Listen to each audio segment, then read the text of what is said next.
আর ওদিকে গুজরাতে এক দুর্ঘটনায় এই রাজ্যের 5 পর্যটকের মৃত্যু হলো। কি হয়েছিল সেখানে জানবো, আমাদের সঙ্গে শরদিন্দু রয়েছেন। শরদিন্দু, দেখো, গুজরাটের সোমনাথ দর্শনে গিয়ে দুর্ঘটনার কবলে বাংলার পর্যটকদের গাড়ি, এবং এই ঘটনায় 6 জনের মৃত্যু হয়েছে, আহত হয়েছে 4 জন।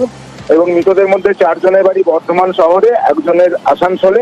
মৃত গাড়ির চালক তিনিও মারা গেছেন। এবং যেটা জানা যাচ্ছে, বর্ধমান শহর শ্যামলাল বাদশাহী রোড এলাকা থেকে 9 জনের একটি দল গত 10ই ফেব্রুয়ারি গুজরাটে যান, এবং তার মধ্যে মৃত্যু হয়েছে দেবব্রত মুখোপাধ্যায় এবং তার স্ত্রী রীতা মুখোপাধ্যায়ের, এবং তাদের ছেলে ঋতব্রত মুখোপাধ্যায়, তারও মৃত্যু হয়েছে। এছাড়া তাদের 2 জন আত্মীয়রও মৃত্যু হয়েছে এবং গাড়ির চালকের মৃত্যু হয়েছে।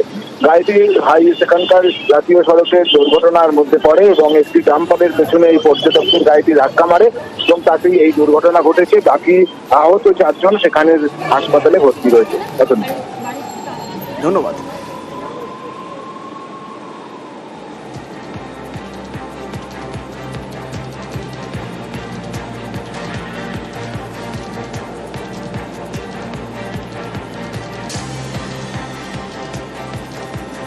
গুজরাটের সোমনাথ মন্দির দর্শনে গিয়েছিলেন এবং সেখানে গিয়েই এক দুর্ঘটনার মুখে পড়েন এই রাজ্যের এই 5 জন। তাদের মধ্যে থেকে 6 জনের মৃত্যু হয়েছে। তাদের মধ্যে 4 জনের বাড়ি বর্ধমানে, আর একজন আসানসোলের বাসিন্দা, আর গাড়ির চালকও মৃত।